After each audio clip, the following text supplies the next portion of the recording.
Oi, pessoal. Bom, então finalmente chegamos aqui à parte 3 dessa aula, né, onde nós falaremos sobre ciclo cardíaco. Gente, ciclo cardíaco estuda, né, quando a gente pensa em estudar o ciclo cardíaco, nós estamos estudando todos os fenômenos que acontecem no coração durante uma contração e um relaxamento ventricular, tá? Então, todas as alterações de volume, pressão, tá? Que ocorrem de abertura e fechamento de válvulas, a gente estuda no ciclo cardíaco. Antes de iniciar exatamente o ciclo cardíaco, é necessário que vocês saibam alguns conceitos que são imprescindíveis, que é a diástole e a sístole. Sempre que falarmos de diástole, estamos falando de relaxamento muscular cardíaco, tá? Especificamente cardíaco. Então, diástole ventricular é o relaxamento do ventrículo, diástole atrial é o relaxamento do átrio. Nem sempre está específico diástole atrial, diástole ventricular. Quando tiver sozinho esse termo, muito provavelmente está falando do ventrículo, tá? A não ser que especifique que seja do átrio, diástole e sístole, normalmente a gente fala, normalmente nós estamos nos referindo ao ventrículo. Sístole é a contração, então diástole, relaxamento, sístole, contração muscular, tá? Então a gente tem que, nesse momento, lembrar desses conceitos, diástole e sístole, e lembrar que sempre que tiver uma contração, um estímulo antecedeu essa contração. Lembra lá do acoplamento excitação-contração? No músculo cardíaco, a gente tem o estímulo também, que inicia lá no nódulo sinoatrial. Tá? Então, sempre lembrar esses conceitos e saber que houve ali uma despolarização inicial para que houvesse uma contração. Bom, dito isso, nós temos, né, 5 fases, basicamente, no ciclo cardíaco. Nós vamos iniciar essa fase, o ciclo cardíaco, falando sobre a final da diástole, em que é basicamente o período de repouso, né, a pequena fração de repouso que tem o coração. Nesse momento de final de diástole, ambas as câmaras, tanto átrio quanto ventrículos, estão relaxados. E as válvulas atrioventriculares estão abertas. Então, a gente tem fluxo de sangue que está chegando das veias, né? Certo? No lado direito, nós temos a veia cava, lado esquerdo, veias pulmonares. Estão chegando sangue dessas veias. O sangue vai, como o ventrículo está relaxado aqui também, o gradiente de pressão está a favor da entrada do sangue para dentro do ventrículo, ou seja, a pressão ventricular é menor do que a pressão atrial nesse momento. Então, o sangue flui a favor do gradiente de pressão e também no sentido da gravidade, certo? Então, a força da gravidade faz com que o sangue flua para o ventrículo nesse momento. Até que no final aqui desse período, a gente tenha uma sístole atrial. Então, na fase final aqui, a gente tem a diástole, até que o potencial de ação lá do nódulo sinoatrial dispara, despolariza todo o átrio e o átrio contrai, certo? Quando o átrio contrai, ele ejeta um finalzinho de sangue aqui para dentro do ventrículo, tá? E essa contração atrial faz com que haja um leve aumento da pressão intraventricular. Normalmente, gente, a sístole atrial, ela não tem muita como que fala? Ela não auxilia tanto assim no enchimento do ventrículo, tá? Ela não contribui, essa é a palavra que eu queria buscar. Ela não contribui tanto para o enchimento do ventrículo, cerca de 20% do volume total que está no ventrículo só que é provida da contração atrial. Porém, quando em algumas situações específicas em que o tempo de relaxamento ventricular está reduzido, a contração atrial ela ajuda mais. Por exemplo, quando a gente está fazendo atividade física em que ocorre aumento da frequência cardíaca, se aumenta a frequência cardíaca, né, a quantidade de batimentos cardíacos por minuto, se aumenta isso, o tempo de relaxamento vai ser menor, consequentemente, o tempo de enchimento ventricular vai ser menor. Então, aquele sangue que é ejetado pela sistolia atrial acaba fazendo diferença nesses casos específicos, certo? Bom, então a contração atrial força uma pequena quantidade de sangue adicional dentro dos ventrículos, até que aquele potencial de ação que se iniciou no nódulo sinoatrial e passou para os átrios, ele vai ser conduzido por aquelas fibras de condução que a gente viu lá na parte 2 das aulas, né? Em que a gente tem o nódulo sinoatrial, depois as vias internodais, o nódo atrioventricular aqui, né, no meio, entre o átrio e o ventrículo. E aí nós temos os feixes, né, de His e depois as fibras de Purkinje, levando esse potencial de ação para as células ventriculares. Quando o ventrículo está despolarizado, ele inicia, então, a sua contração. Quando o ventrículo começa a contrair, isso faz com que o próprio sangue faça o refluxo do sangue contra a parede aqui ventricular em contato com as válvulas, faz com que essas válvulas sejam fechadas, certo? Então, imagina que a contração, como a sinalização está vindo de baixo do ápice para cima em direção à base, a contração vai ser nesse sentido também, de baixo para cima.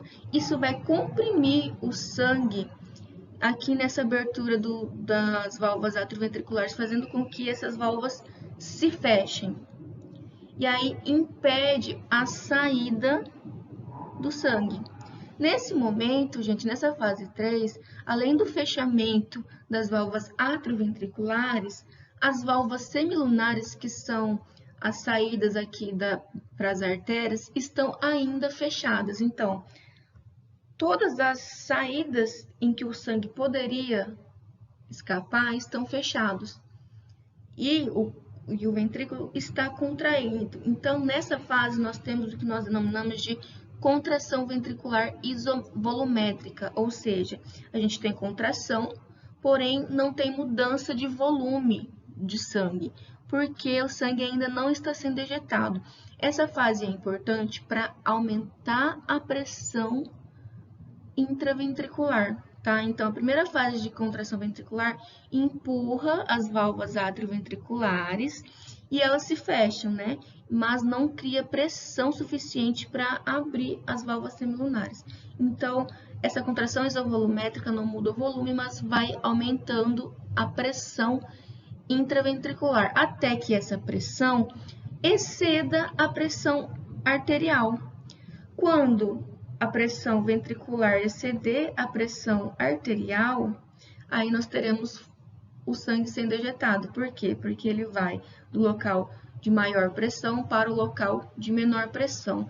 Então, se a pressão dentro do ventrículo está maior do que a pressão arterial, isso vai fazer com que o sangue seja ejetado, empurre as válvulas semilunares e ele seja ejetado para a vasculatura, para as artérias.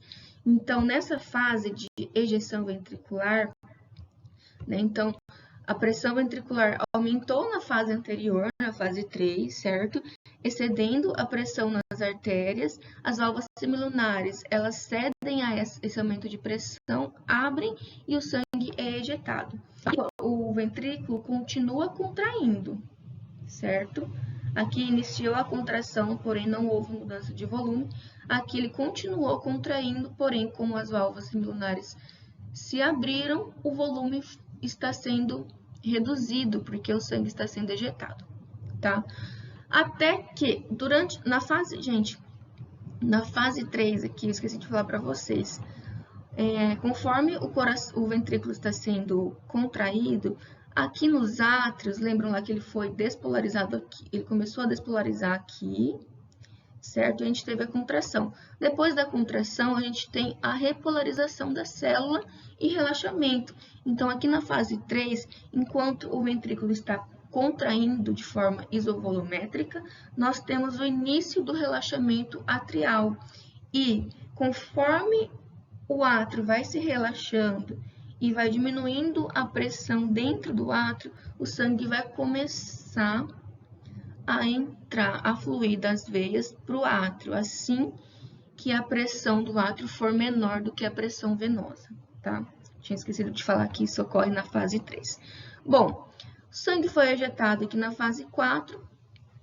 Na fase 5, a gente tem, então, o relaxamento isovolumétrico, ou seja, o ventrículo começou a se repolarizar e iniciou o seu relaxamento. Porém, ainda a pressão intraventricular é maior do que as outras pressões, tanto arteriais, né, quanto atrial. Então, a gente não tem abertura das válvulas aqui, da válvula atrioventricular, para que haja enchimento do ventrículo. Então, se a válvula atrioventricular está fechada, esse ventrículo ele não vai receber volume. Por isso que é denominado de relaxamento ventricular isovolumétrico. Então, quando os ventrículos relaxam, a pressão nos ventrículos cai, tá? O sangue flui de volta para as cúpides das válvulas semilunares e elas se fecham. O que significa isso? Conforme o ventrículo vai relaxando, a pressão vai diminuindo. Se não houvesse as válvulas semilunares, o que aconteceria? O sangue voltaria para o ventrículo, obedecendo a lei ali do gradiente de pressão, certo? Que o fluido vai do local de maior pressão para o local de menor pressão. Porém, com esse leve fluxo retrógrado do sangue voltando, ele faz com que ocorra o fechamento das válvulas semilunares. Então, quando o sangue volta, devido a essa redução da pressão ventricular devido ao relaxamento, o próprio fluxo do sangue faz com que as válvulas semilunares se fechem. Enquanto isso, a gente ainda tem as válvulas atrioventriculares fechadas, então o ventrículo está se relaxando sem que haja modificação do seu volume, do volume de sangue dentro dessa câmara. Bom, a partir daí, quando o ventrículo relaxa suficientemente para que a pressão seja menor do que a pressão atrial, aí as válvulas atrioventriculares elas cedem e o sangue passa passivamente para os ventrículos. Lembrando que na fase 3, os ventrículos os átrios começaram a relaxar e o sangue começou a entrar no átrio. Então, aqui o átrio já está cheio, então a pressão ali começa a ficar maior do que no ventrículo, conforme o ventrículo vai se relaxando. Então, quando a pressão atrial excede a pressão ventricular, as válvulas atrioventriculares se abrem e o sangue vai para dentro dos ventrículos, tá? Até que a gente volta novamente ao estado de diástole atrial e ventricular, que é o estado de repouso, e inicia-se então um novo ciclo cardíaco, tá? Bom, então nós temos, né, no slide passado eu expliquei para vocês que nas fases do ciclo cardíaco nós temos alterações de pressão e volume ventricular, que são importantes em cada fase, né? Então, nós temos a fase final da diástole, que é aquela fase de repouso. Nós temos a sístole atrial, responsável por ejetar aquele finalzinho de volume sanguíneo para dentro dos ventrículos. Nós temos a contração isovolumétrica ventricular, que é responsável pelo fechamento das válvulas atrioventriculares e pelo aumento da pressão intraventricular, sem alteração do volume. Nós temos, então, depois a ejeção ventricular, quando a contração isovolumétrica promove, né, o aumento da pressão intraventricular. Essa pressão, quando chega a exceder a pressão arterial, ocorre a abertura das válvulas semilunares e ejeção ventricular. E, finalmente, o relaxamento isovolumétrico ventricular, que quando o ventrículo começa a relaxar, isso faz com que as válvulas semilunares se fechem. Em contrapartida, nós temos ali as válvulas atrioventriculares ainda fechadas, então o ventrículo relaxa sem que haja alteração do seu volume, até que esse relaxamento provoque a diminuição da pressão intraventricular, e quando essa pressão fica menor do que a pressão atrial, nós temos novamente aqui a fase da final da diástole, que tem o enchimento ventricular. Gente, quando a gente pensa em ciclo cardíaco, alguns eventos provocam ruídos que podem ser auscultados a partir do estetoscópio. São as denominadas bulhas cardíacas fisiológicas, tá? Que a gente ausculta de maneira em pessoas, em indivíduos saudáveis, tá? É o normal de se acontecer. Bom, nós temos, né, a primeira bulha, que é aquele tum, sabe, do tum, tá? Do coração. O primeiro tum que a gente ausculta é a primeira bulha. Ela é a de maior duração e intensidade do que as demais bulhas que são auscultadas. Para se auscultar, o médico ou o enfermeiro, né, ou o profissional que está utilizando ali aquele equipamento, ele ausculta na região do ápice cardíaco. E, gente, o que é responsável por essa primeira bulha? Nós temos um componente tricúspide, que é mais facilmente audível à esquerda do externo do quinto espaço intercostal, aqui falando mais especificamente do local anatômico em que a gente consegue auscultar melhor, e o componente mitral, auscultado sobre o ápice. Esses componentes, tricúspide e componente mitral, o que é? Quando as válvulas atrioventriculares se fecham durante a contração isovolumétrica, isso gera um barulho, gera um ruído. Então, esse fechamento, né, essa primeira bulha, se dá devido ao fechamento das válvulas atrioventriculares. Além disso, tem um outro componente ali, que é o movimento do sangue e vibrações das paredes ventriculares. Ou seja, quando o coração contrai de forma brusca, a gente tem o sangue batendo nas paredes ventriculares, gerando vibrações. E isso também colabora com a primeira bulha. Mas, basicamente, a primeira bulha se dá devido ao fechamento das válvulas atrioventriculares. A segunda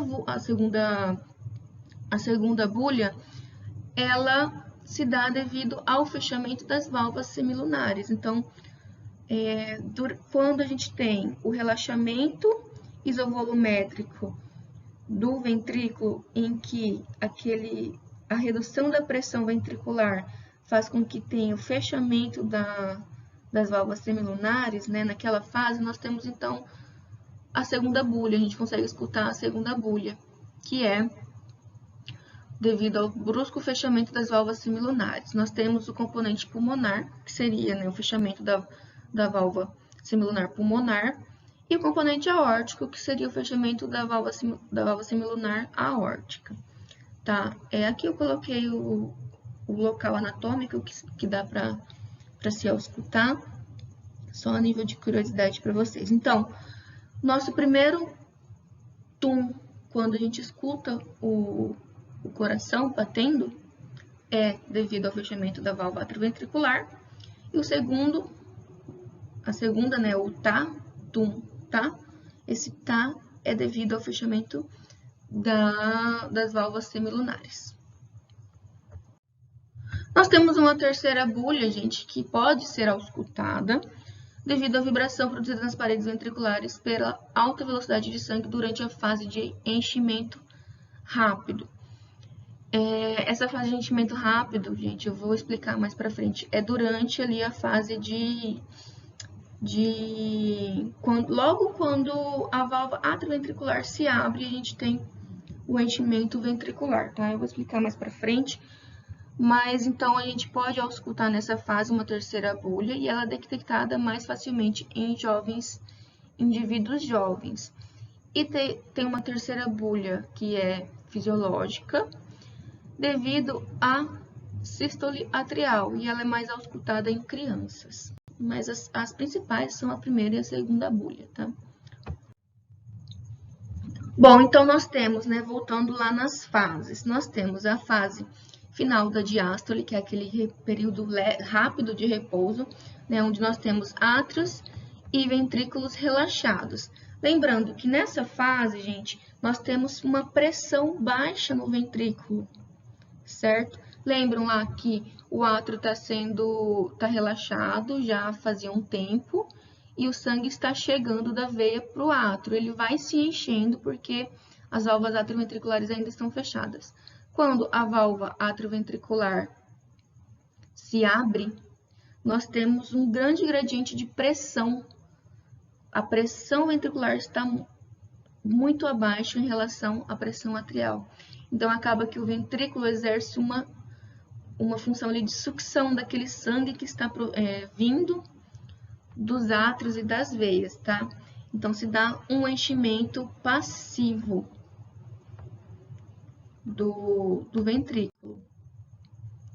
Quando nós temos, então, a despolarização, excitação atrial, né? Despolarização atrial, culmina com o evento temporal aqui da abertura da válvula mitral, certo?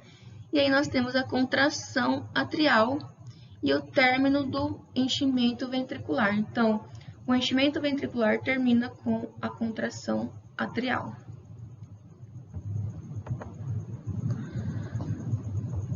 A contração atrial faz com que haja aumento da pressão atrial e da pressão ventricular, porque ela está exercendo uma força ali, né? Como eu falei para vocês, a contração atrial ela exerce pouca funcionalidade em períodos de repouso, porque ela contribui com apenas 20% do enchimento total ventricular, porém é importante quando a gente aumenta a frequência cardíaca, porque o tempo de enchimento ventricular fica mais reduzido. Pessoal, o ciclo cardíaco ele pode ser representado nessa forma, nesse tipo de gráfico, em que nos mostra a relação do volume e da pressão nas câmaras cardíacas. Esse gráfico aqui representa, na verdade, a sístole e diástole ventricular e atrial do lado esquerdo, que é o lado que manda o sangue, né, ejetado para a circulação sistêmica. Bom, então aqui no slide anterior a gente estava falando sobre aquela primeira fase, né, que nós temos o relaxamento de ambas as câmaras atriais e ventriculares, né? Bom, então olha só, a gente tem aqui esse marronzinho aqui é a pressão aórtica, esse outro marronzinho aqui embaixo que não é tracejado, ele é o volume ventricular. Essa linha roxa é referente a pressão ventricular e essa linha marrom tracejada aqui embaixo é referente à pressão atrial. Então, olha só, Quando a gente está durante o repouso, a gente tem início do enchimento atrial e do enchimento ventricular. Então, aqui, vejam bem, o volume ventricular vai aumentando, porque está aumentando o seu volume ali devido ao enchimento.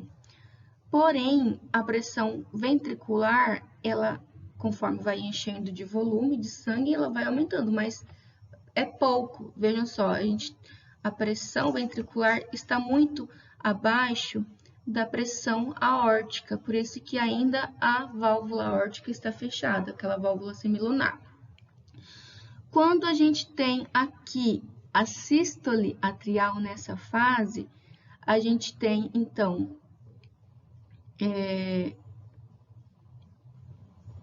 aqui, ó, a gente tem a válvula atrioventricular fechando-se com a sístole atrial, início da contração isovolumétrica.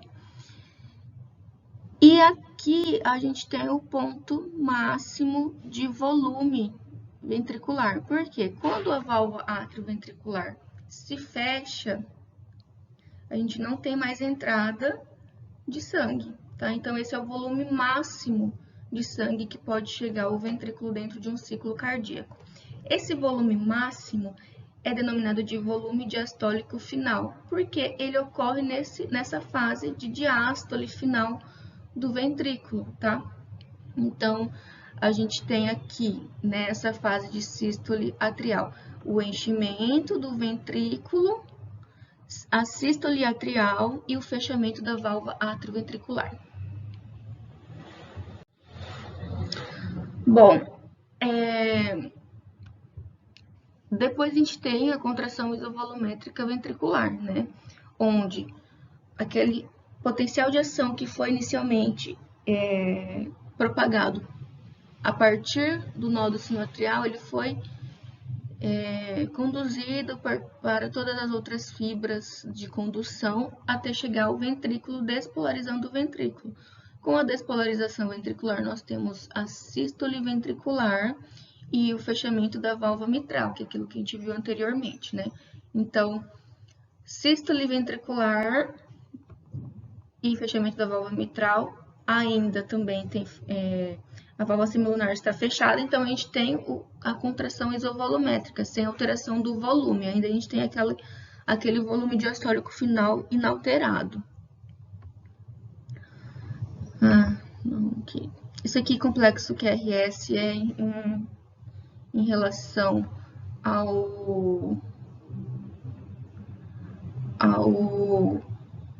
ai, gente, desculpa, me fugiu a palavra agora. Em relação ao eletrocardiograma, que a gente vai ver na próxima aula, tá? Bom, com o fechamento da válvula atrioventricular, a pressão atrial e ventricular, ela aumenta, até porque a gente tem início da contração ventricular e vai aumentando cada vez mais a pressão ventricular. E aqui nós temos o volume diastólico final máximo. Então, olha só. Quando a gente tem aqui, né, fechamento da válvula atrioventricular, certo?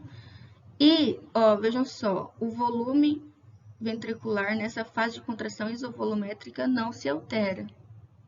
Porém, olha só a pressão ventricular, olha só como que ela vai aumentando. Tá vendo? Ela vai aumentando até que ela exceda a pressão aórtica, fazendo com que abra a válvula semilunar aórtica. Tá? Aí aqui a gente termina a contração isovolumétrica e inicia o processo de ejeção, tá? Aqui eu circulei, ó, nós temos circulado a primeira bulha cardíaca, que é devido ao fechamento da válvula atrioventricular. E aqui nós temos o pulso venoso. O que é esse pulso venoso? Quando a gente tem contração ventricular isovolumétrica, que faz com que haja o fechamento da válvula atrioventricular, esse fechamento dessa válvula faz com que uma quantidade de sangue tenha um fluxo retrógrado para as veias que chegam ali nos átrios, tá? Porque, lembrando que nas veias, tanto veia cava quanto veia pulmonar, a gente não tem válvulas ali que impeçam o refluxo, tá? Então, quando tem contração ventricular que faz com que haja o fechamento das válvulas atrioventriculares, uma certa quantidade de sangue reflui do átrio para as veias, tá? E esse leve fluido retrógrado gera o pulso venoso, que a gente consegue detectar em indivíduos que estão em decúbito na veia jugular, a gente consegue ver esse pulso venoso em pessoas que estão em decúbito, certo? Então, aí aqui, a contração isovolumétrica termina quando a pressão intraventricular excede a pressão aórtica, culminando na abertura da válvula semilunar e inicia então a fase de ejeção. Bom, a ejeção ventricular, gente, a gente tem a abertura então das válvulas semilunares, ejeção do sangue para a aorta e início da repolarização ventricular, certo?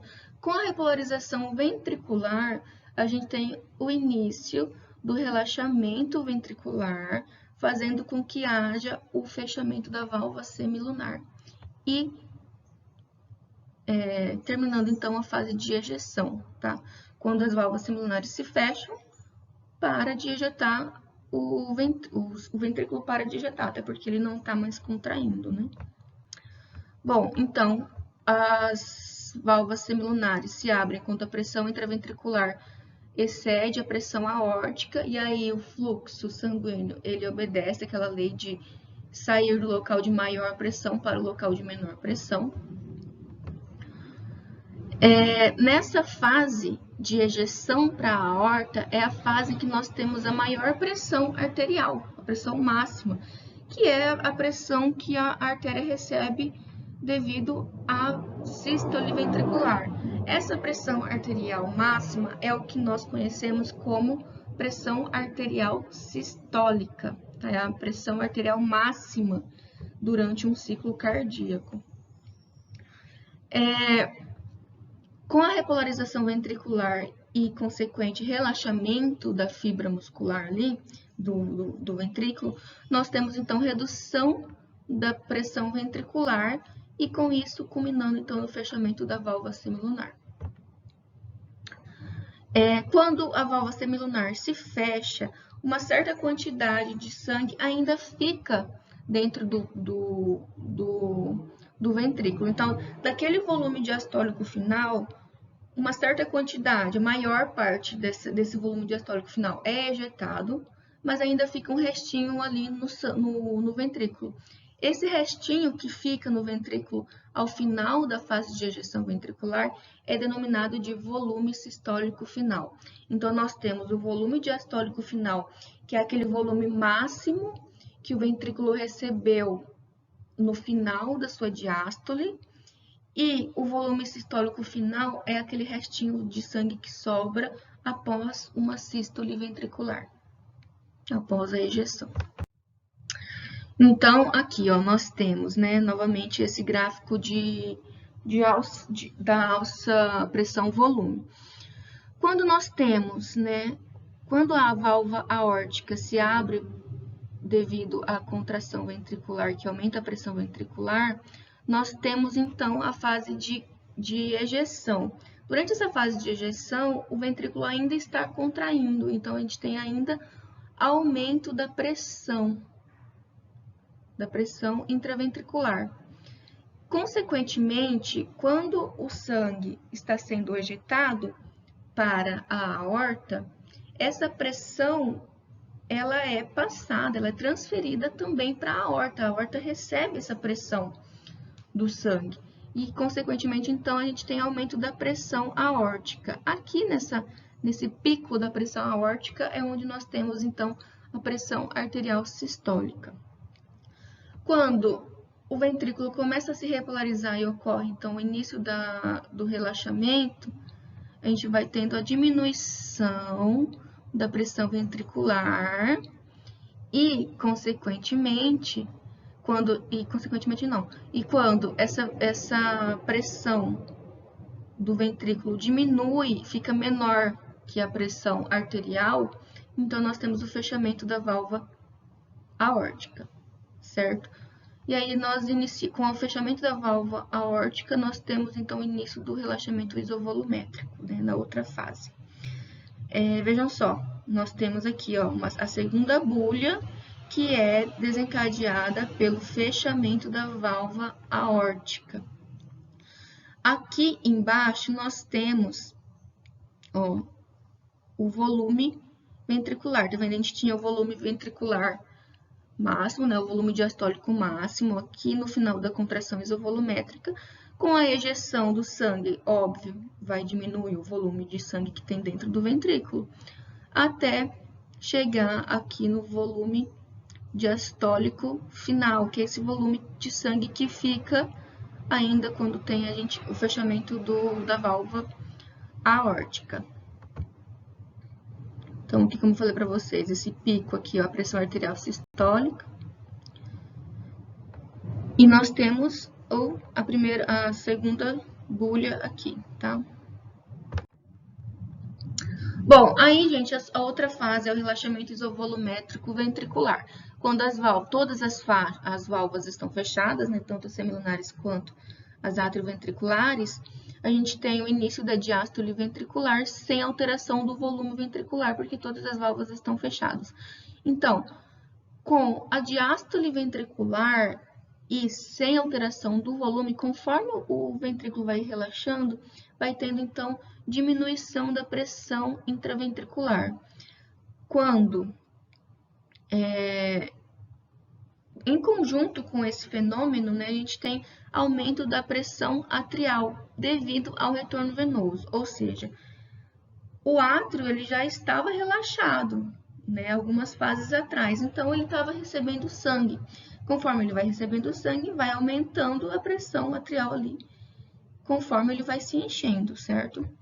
Então, olha só, a gente tem no relaxamento isovolumétrico, né, fechamento da válvula aórtica, e aí o relaxamento da fibra ventricular. Conforme ele vai relaxando, vai diminuindo a pressão, né? Esse roxinho aqui é a pressão ventricular.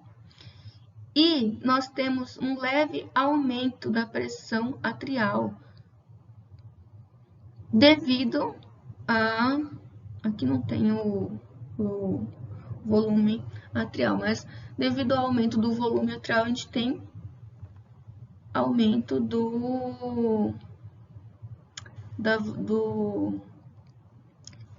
aumento do volume atrial aqui. Então, tá vendo? A gente tem esse pulsinho aqui, um leve aumento do volume devido ao enchimento atrial. Até que ocorre, então, a pressão ventricular ficar menor do que essa pressão atrial, culminando na abertura da válvula atrioventricular, iniciando, então, um novo ciclo aqui de enchimento.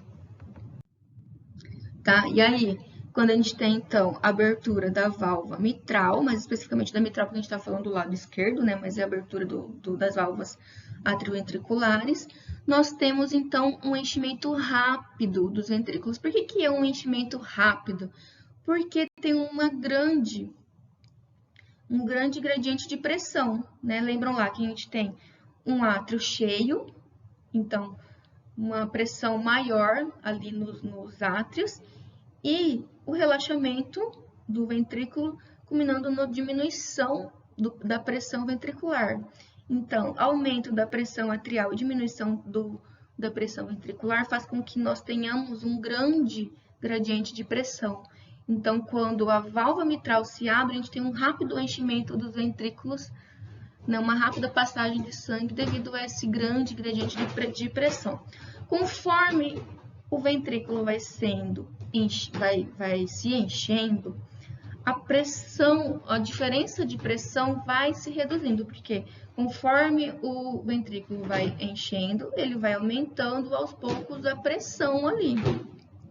Então, o gradiente de pressão vai diminuindo. E aí, nós temos um enchimento de ventrículo mais lento, tá? Então, primeiramente, rápido o enchimento dos ventrículos devido a esse gradiente de pressão que foi criado inicialmente. Conforme o ventrículo vai se enchendo, vai diminuindo esse gradiente de pressão e o enchimento vai se lentificando, tá? Durante essa fase, nós lembram lá que a gente tem a válvula semilunar está fechada, né? Mas só que teve ejeção de sangue. Esse sangue ejetado nas artérias vai fluir pelas ramificações da aorta, vai fluir ali pelos vasos sanguíneos sistêmicos e, consequentemente, vai fazer com que aos poucos a pressão arterial se reduza nessa fase de diástole e enchimento ventricular, tá? Então, durante essa fase de diástole ventricular, o sangue vai fluindo ali nas ramificações da aorta, diminuindo aquela pressão que estava inicialmente no seu pico durante a sístole ventricular. Então, a pressão arterial fica reduzida. A menor pressão arterial durante um ciclo cardíaco é denominado de pressão arterial diastólica, porque é aquela que ocorre durante a diástole, devido ao fluxo de sangue pelas ramificações. Tá? O enchimento do ventrículo termina com a sístole atrial, que culmina no fechamento da válvula atrioventricular. Então, como eu falei para vocês, né, a pressão arterial diastólica é a pressão arterial mínima atingida durante a diástole. Olha só. Aqui nós temos, então, as fases de enchimento, certo? Bom, com a abertura da válvula atrioventricular, a gente tem início, o enchimento do ventrículo, né? Ó, tá vendo que vai aumentando o volume, certo? Até que nós temos a sístole atrial. E um aumento do volume novamente aqui, porque com a sístole atrial nós temos a ejeção ali de um adicional de sangue do átrio, tá? Quando a gente tem aqui, né, a pressão ventricular excedendo a pressão atrial, nós temos o fechamento da válvula atrioventricular. E aí a gente tem um novo ciclo se iniciando aqui, tá? Bom, vejam só, nós temos a pressão arterial sistólica aqui na fase de ejeção, certo? E durante a fase diastólica, a menor pressão é a pressão arterial diastólica. Bom, então a fase diastólica, ela corresponde ao relaxamento ventricular isovolumétrico, que é quando as válvulas estão todas fechadas, e com o enchimento ventricular, tanto o enchimento rápido quanto o enchimento lento, tá? Ele costuma durar cerca de 0,41 segundos. Termina com o fechamento da válvula mitral e aparecimento da onda P. Essa onda P também é referente ao ao eletrocardiograma, tá? Tá difícil sair essa palavra hoje. Então, a onda P, ela no eletrocardiograma, ela significa, né? Ela simboliza a despolarização atrial. Então, quando ocorre o aparecimento da onda P, significa que o átrio foi despolarizado e vai iniciar ali a contração, tá? Gente, uma das formas de avaliar o desempenho cardíaco, né, de avaliar a função cardíaca como uma bomba, é avaliando o débito cardíaco. O débito cardíaco nada mais é do que a quantidade de sangue ejetada por cada ventrículo para a circulação em determinada unidade de tempo. Convencionalmente, se dá em minutos. Então, é o volume de sangue ejetado por minuto pelo coração, certo? Em um coração saudável, né, nós temos uma margem ali, uma faixa de débito cardíaco que deve ocorrer. Claro que esse débito cardíaco será alterado em algumas situações que são fisiológicas, como, por exemplo, durante a atividade física, a gente tem um débito cardíaco maior. Na fase de repouso, nós temos um débito cardíaco menor, devido às alterações cardiovasculares que ocorrem. Tá? Bom, por eles serem conectados, né, todo o sistema cardiovascular, o débito cardíaco do lado direito, né, o débito cardíaco ventrículo direito, mesmo que ele ejete, né, ele tem uma força menor de contração, porque ele ejeta lá para a circulação pulmonar, ele acaba alcançando o débito cardíaco do ventrículo esquerdo ao longo de alguns batimentos cardíacos, porque eles estão conectados, então não faria sentido ter o débito cardíaco maior que o outro sempre, tá? Bom, para a gente descobrir qual que é o débito cardíaco, é necessário retomar os conceitos de volumes. Bom, nós já falamos sobre o volume diastólico final, que é aquele volume de sangue no final da diástole, né, o maior volume sanguíneo que o ventrículo recebe. O volume sistólico final é o volume de sangue que fica ainda no ventrículo após a sístole. E nós temos um outro volume que eu acabei não falando para vocês, que é o volume sistólico. O volume sistólico é o volume ejetado pelo sangue, tá?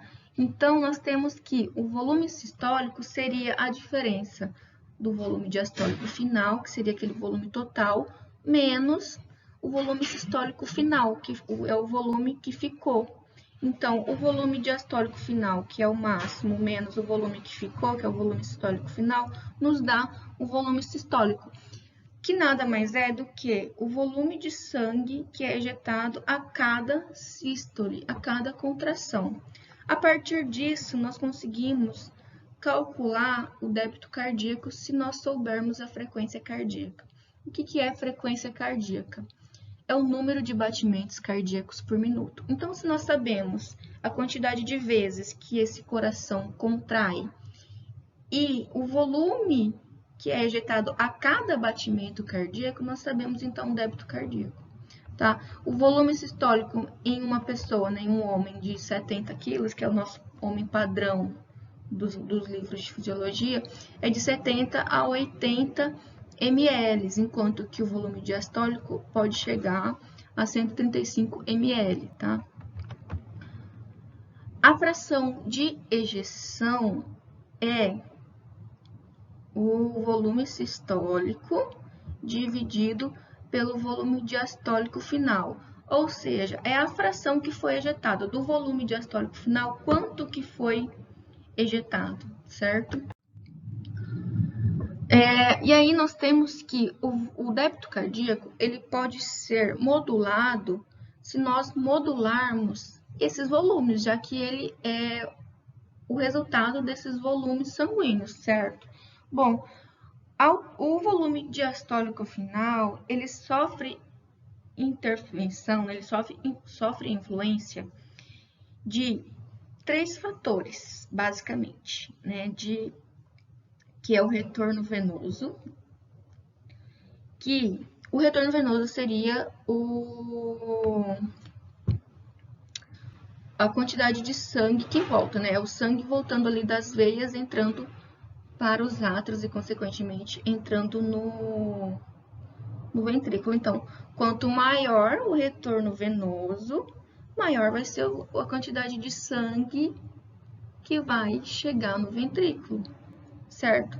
Além disso, se a gente aumenta o retorno venoso, isso faz com que ocorra um aumento do estiramento dos sarcômeros, porque se vem maior quantidade de sangue para os ventrículos, o ventrículo precisa acomodar esse sangue, então ele relaxa mais e estira mais as suas fibras. E aí aqui nós entramos num mecanismo denominado de Frank-Starling, que fala o quê? A força de contração é diretamente proporcional ao grau de estiramento dos sarcômeros no início da contração. Então, se a gente estira mais os sarcômeros, a gente vai ter uma distância maior para o deslizamento dos filamentos grossos sobre os filamentos finos, e aí a gente consegue ter uma força de contração maior. Então, quanto maior o retorno venoso, maior será o estiramento dos sarcômeros e, consequentemente, maior será a força de contração. Então, nós temos aqui que um retorno venoso aumenta o volume diastólico final. Quanto maior o volume diastólico final, maior vai ser os estiramentos dos sarcômeros, e isso vai culminar numa força de contração maior. Essa força de contração maior vai fazer com que aumente o volume sistólico. Por quê? Se o ventrículo contrai com mais força, vocês não concordam comigo que ele vai ter uma força maior para ejetar uma quantidade maior de sangue? Então, nós já temos ali um volume diastólico final maior, devido ao retorno venoso. Nós temos o grau de estiramento do sarcômero maior e a força de contração maior, fazendo com que haja maior volume sistólico. E isso vai alterar o débito cardíaco, porque o débito cardíaco é volume sistólico vezes frequência cardíaca. Sem pensar agora na frequência cardíaca, na modulação da frequência cardíaca, pensando apenas na modulação do volume sistólico, a gente já consegue aumentar o débito cardíaco, certo? Então, o débito cardíaco pode ser aumentado modulando o volume diastólico final, como aumentando o retorno venoso, tá? Porque isso vai culminar no aumento da força de contração. Esse estiramento dos sarcômeros é o que a gente denomina de pré-carga. Tá? Então, ela se dá a partir do retorno venoso. Então, a pré-carga, ela é um indício do trabalho muscular que o coração vai ter que exercer, para dar conta de ejetar esse volume sanguíneo, certo? Bom, a força de contração, além de ser aumentada por esse mecanismo de Frank-Starling, ela também pode aumentar... Ai, gente, eu tô longe do microfone, espero que não tenha ficado muito ruim o áudio. Deixa eu voltar aqui que eu tava falando. Além do mecanismo de Frank-Starling, né, a força de contração pode se aumentar modulando molecularmente ali algumas questões. Uma das formas de aumentar a força de contração molecularmente seria aumentando a quantidade de cálcio livre no citosol. Essa quantidade de cálcio livre no citosol faz com que nós tenhamos maior quantidade de pontes cruzadas ativas e isso aumenta a força de contração, tá? Então, existem mecanismos celulares que aumentam o cálcio dentro da célula. Tá? Isso a gente vai ver em outras aulas, mas são basicamente algumas substâncias, hormônios e neurotransmissores que fazem com que nós tenhamos, né, que a célula tenha aumento de cálcio no citosol. Bom, então, essa lei de Frank-Starling, ela nos diz que a força desenvolvida por uma câmara cardíaca durante a contração é diretamente proporcional ao grau de estiramento a que as fibras miocárdicas estão submetidas no período imediatamente anterior ao início da contração, ou seja, a pré-carga, tá? Então, se a gente aumenta o retorno venoso, isso vai aumentar o volume diastólico final, fazendo com que as fibras estirem-se mais, e esse grau de estiramento aumentado vai fazer com que, ao final, tenhamos uma contração muscular mais forte. E aí, gente, a gente entra aqui em alguns mecanismos que aumentam o retorno venoso. Se eu falei para vocês que o volume diastólico que o volume diastólico final aumentado se dá devido ao aumento do retorno venoso, o que aumenta o retorno venoso? O que faz com que as veias entreguem, entre aspas, né, entreguem maior quantidade de sangue para os átrios e para o ventrículo? Nós temos, né, alguns mecanismos, que são a bomba músculo-esquelética, as mudanças da pressão no tórax e abdômen durante a inspiração, que é denominada de bomba respiratória, e a inervação simpática nas veias. Bom, vamos começar aqui na bomba músculo-esquelética. O músculo, gente, ele quando contrai, ele exerce uma força contra as veias e isso comprime essas veias. Ao comprimir as veias, isso faz com que o sangue seja ejetado. Então, imagina, né? O sangue nos membros inferiores precisa vencer a gravidade. Nós temos, claro, a influência ali da pressão negativa nos átrios, desenvolvida pelo relaxamento dos átrios e dos ventrículos, mas ainda assim é uma força que tem que ser vencida, a gravidade, né? Então, para auxiliar o sangue a ser bombeado de volta para o coração, os músculos, principalmente os músculos da panturrilha e da perna, exercem essa função como se fosse de pinça. Olha só, nessa imagem, aqui nós temos o músculo relaxado e quando ele contrai, né, os dois músculos de cada lado comprime a veia e aí o sangue ele é ejetado para a porção superior e assim acontece o auxílio do retorno venoso. Na mudança na pressão do tórax e abdômen, quando a gente inspira, a gente tem aumento do volume torácico e isso faz com que haja redução da pressão intratorácica e, consequentemente, a gente tem redução da pressão da veia cava. Em contrapartida, quando a gente inspira, o diafragma é responsável por aumentar o volume do tórax. Quando o abdômen, quando o diafragma contrai, ele é jogado para baixo. Quando ele contrai, ele é jogado para baixo e isso comprime veias abdominais. E isso faz com que auxilie o fluxo das veias abdominais para a veia cava, porque a gente tem aumento da pressão nas veias abdominais e redução da pressão nas veias cavas durante essa inspiração. E isso auxilia ali o retorno venoso. A inervação simpática das veias desencadeia também o aumento do retorno venoso, porque as veias são inervadas pela divisão simpática lá do sistema nervoso autônomo. Lembrando que o sistema nervoso autônomo simpático libera noradrenalina. Nas veias, a noradrenalina provoca vasoconstrição, ou seja, redução do diâmetro.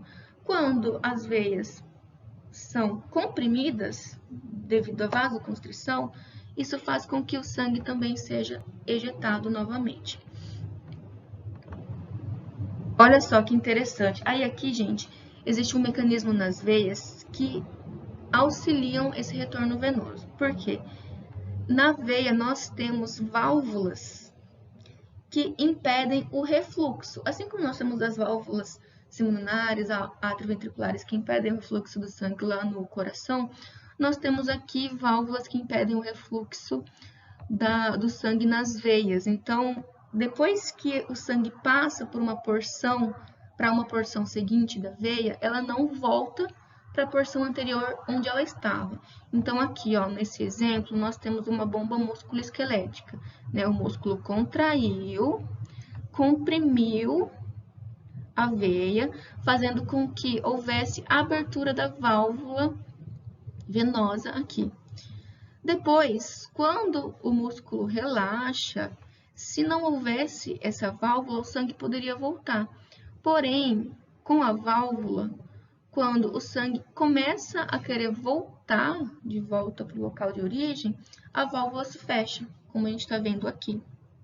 Tá vendo? A válvula se fecha e não deixa o sangue voltar, tá? Então, o retorno venoso ele é auxiliado por essas bombas musculoesquelética e bomba respiratória, também desencadeada pela inervação simpática, mas essas válvulas venosas são imprescindíveis para que ocorra de fato o retorno venoso.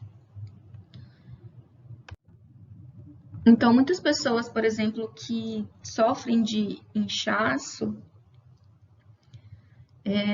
Não sei se vocês já perceberam, se vocês ficam muito tempo sentados ou muito tempo em uma posição, em uma única posição, os membros inferiores começam a ficar mais inchados. Por quê? É o retorno venoso que está falhando, né? Uma das formas que a gente tem de auxiliar o retorno venoso, ou seria levantando os membros, né, as pernas para cima, auxiliando ali a gravidade, né, o retorno venoso a partir da gravidade, ou então provocando contração muscular. Então, por isso que quando o médico fala, se você sente inchaço nas pernas, você pode melhorar isso caminhando, fazendo exercício. Ele está coberto de razão. Por quê? Quando a gente se exercita, a gente tem contração muscular, e aí nós temos então a bomba musculoesquelética atuando ali para promover a melhora do retorno venoso, impedindo que aquele sangue, né, aquele plasma fique acumulado nos membros inferiores, tá? Bom, aí nós temos então a pré-carga, que seria o grau de estiramento das fibras, e nós temos uma segunda força que influencia o trabalho cardíaco, que é a pós-carga. A pós-carga, ela nada mais é do que a resistência ao fluxo sanguíneo, ou seja, quanto maior a resistência ao fluxo sanguíneo, maior deverá ser a força de contração que deve ser exercida pelo ventrículo para vencer essa resistência e para promover o fluxo sanguíneo, tá? Então, a pós-carga seria a combinação da carga exercida pelo volume diastólico final, certo? Porque é aquele peso de sangue, né? Aquele volume de sangue que o coração precisa ejetar, mais a resistência arterial durante a sístole. Então, se nós temos resistência arterial, isso significa que o coração precisa contrair com maior força. Aqui, nós voltamos naquele conceito de quanto menor o diâmetro, maior a resistência, maior a força que precisa ser exercida para vencer a resistência. Lembra lá dos canudos de diâmetro maior, diâmetro menor? Né? Um milkshake, para tomar um milkshake é muito mais fácil tomar um milkshake num canudo que é mais grosso do que num canudo que é mais fino. Então, se a gente tem aumento da resistência arterial por diminuição do diâmetro da artéria, o coração precisa contrair com mais força. Por isso que normalmente pessoas que têm pressão arterial, se essa pressão arterial for alta ao longo do tempo, né, se for crônica, isso pode gerar alteração no coração, porque isso pode fazer com que haja uma sobrecarga no ventrículo. Então, imagina uma resistência arterial ali sempre, um aumento da resistência arterial sempre, uma pressão arterial sempre alta, o ventrículo precisaria contrair com maior força sempre para vencer essa resistência, e isso culminaria numa hipertrofia ventricular patológica, tá? Então, pessoas que têm pressão arterial que não controlam, pode, ao longo do tempo, desencadear essa sobrecarga ventricular. Um indicador, então, da pós-carga seria a pressão arterial sistólica, tá? Que é o que o ventrículo precisa vencer para ejetar o fluxo sanguíneo ali, né? Para ejetar o volume sistólico. Bom, gente, então o débito cardíaco, ele aumenta durante a atividade física. Se a gente pensar, eu já expliquei para vocês, né, que se a gente aumenta o retorno venoso, consequentemente a gente aumenta o débito cardíaco, né? O retorno venoso durante a atividade física está aumentada devido àquelas, né, a bomba musculoesquelética. Mas, se a gente for pensar do ponto de vista funcional, por que o débito cardíaco deve estar aumentado durante a atividade física? Por quê? Durante a atividade física, a gente aumenta o trabalho celular, aumenta a demanda energética, então, consequentemente, aumenta a demanda de oxigênio das células. Então, a gente precisa mandar maior quantidade de sangue para as células para elas receberem aquele aporte de oxigênio. Então, se aumenta a demanda de oxigênio, é preciso aumentar o débito cardíaco para levar esse oxigênio para as células. Em partida, se a gente está em repouso, a demanda de oxigênio diminui e, consequentemente, o débito cardíaco também deve diminuir. Pessoal, então o débito cardíaco, né, só retomando, ele é modulado, né, nós temos débito cardíaco é igual ao volume sistólico vezes a frequência cardíaca. Então, para modular o débito cardíaco, é necessário modular ou o volume sistólico ou a frequência cardíaca ou ambos, tá? Lembrando que o volume sistólico ele sofre grande influência do retorno venoso, tá? E a frequência cardíaca ela é modulada basicamente por controle neuronal, tá? Por controle nervoso. Isso eu vou deixar para falar um pouco mais na aula de quando a gente for estudar sobre eletrofisiologia cardíaca, tá?